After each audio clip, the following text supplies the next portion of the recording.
Mesdames, Messieurs, bienvenue dans cette autre édition de notre journal. Plus que quelques heures et la capitale politique du Cameroun hébergera les chefs d'État de la communauté économique et monétaire de l'Afrique centrale, entendez CEMAC. La 15e session de la conférence des chefs d'État de la CEMAC est convoquée pour le vendredi 17 mars 2023 à Yaoundé par une note circulaire du président, le Gabonais David Ona-Ondo. Le président Paul Biya recevra les chefs d'État du Congo, du Gabon, du Tchad, de la Guinée équatoriale. Voilà pour le titre, la suite dans quelques instants.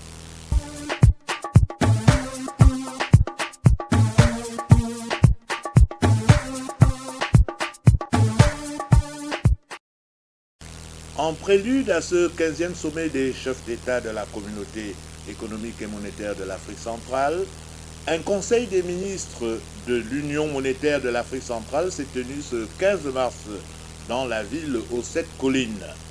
Au menu de cette rencontre, les sempiternels problèmes de libre-échange économique et de gestion financière. À l'aune des enjeux de la redistribution des pouvoirs sur la scène mondiale, quelles orientations donneront les chefs d'État de la CEMAC pour un avenir radieux de générations à venir?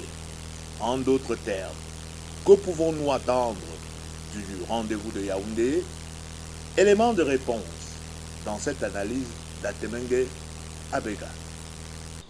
La communauté économique et monétaire de l'Afrique centrale, en abrégé CEMAC, tient son 15e sommet des chefs d'État le vendredi 17 mars 2023 à Yaoundé, au Cameroun.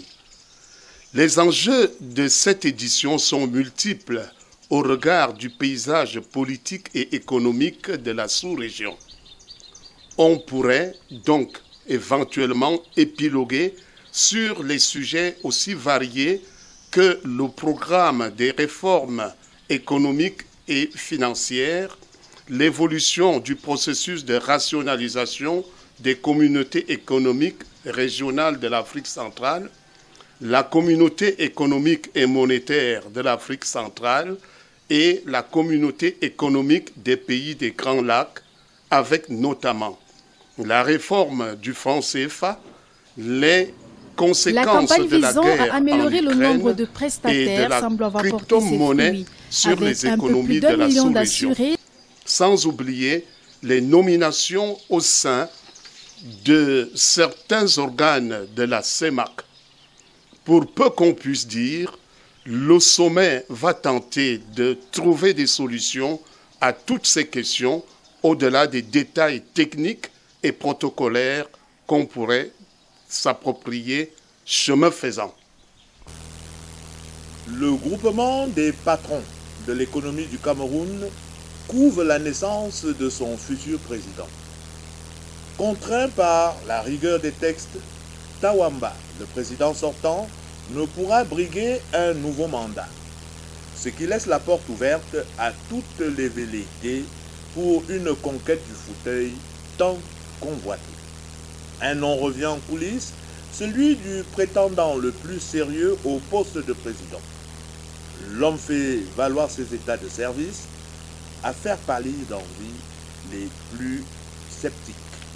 Dans l'antichambre d'un scrutin qui réserve des surprises, Atemengue Abega fait le point et lève un pan de voile sur celui qui sera sans doute le nouveau patron des patrons de l'économie camerounaise.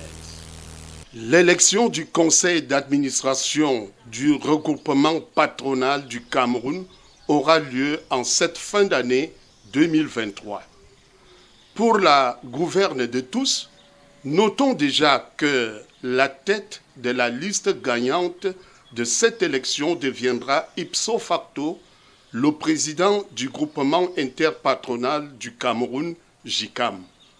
En évidence, ce précieux poste de patron des patrons d'entreprise est tenu de main de maître à ce jour par M. Célestin Tawamba, malheureusement arrivé en fin de son dernier mandat. Vu les enjeux et les défis de l'heure à relever, la grande question reste de savoir qui pourra remplacer Célestin Tawamba à la tête du JICAM. Dans les coulisses et les dessous de table de l'auguste structure, une première liste de candidatures serait déjà en gestation, celle de M. Emmanuel Wafo Foko, l'actuel président de la commission économique du JICAM. Cette liste serait soutenue et portée par M.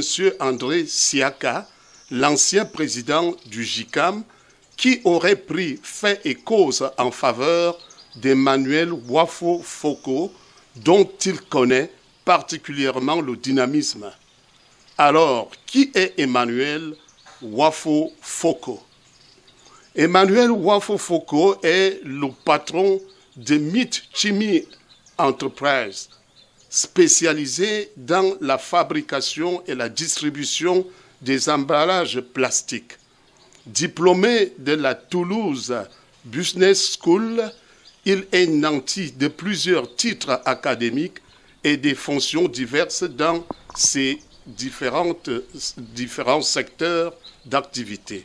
De même, il fait preuve d'une maestria hors pair dans le management des patrons d'entreprise et leurs intérêts de façon à peser aux côtés de l'État.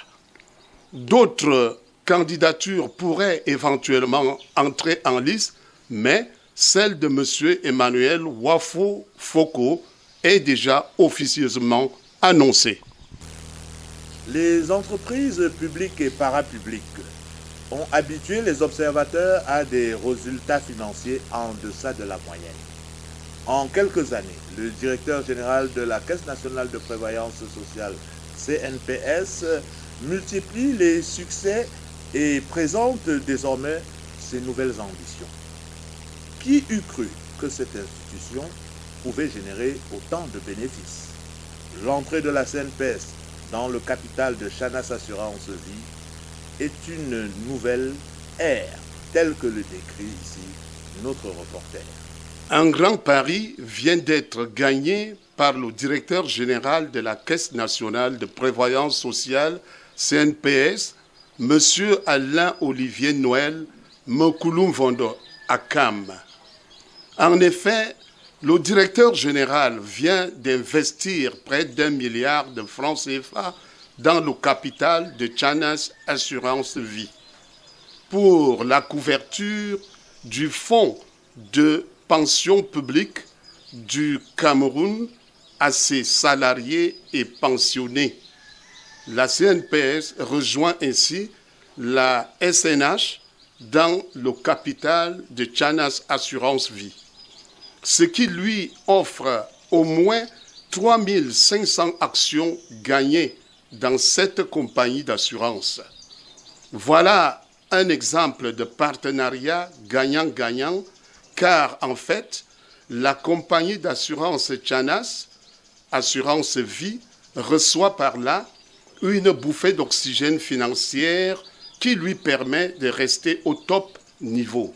Alors que de l'autre côté, le partenariat permet à la CNPS de multiplier, diversifier et fructifier ses sources de revenus pour gagner de l'argent, au lieu d'attendre les subventions de l'État. L'ingéniosité du directeur général, M. Mokoulou, est donc bien récurrente. Souvenez-vous des années 1990, quand la CNPS ne pouvait plus payer la moindre pension aux retraités, ce qui n'est plus aujourd'hui qu'un triste souvenir. De même, en 2020, la CNPS avait racheté l'immeuble de la mort en face de la poste centrale de Yaoundé à près de 12 milliards de francs CFA, l'a refait entièrement et l'a ensuite mis en location pour gagner de l'argent aujourd'hui. Grâce à cette politique d'investissement et de placement financier, la CNPS est de nos jours sur liquide avec plus de 400 milliards de francs de trésorerie en espèces. Vivement que les autres entreprises publiques ou parapubliques lui emboîtent le pas dans ce sens. Mesdames, Messieurs, c'est ici que nous mettons la clé sous le paillasson. Merci pour votre écoute et à très bientôt sur nos ondes.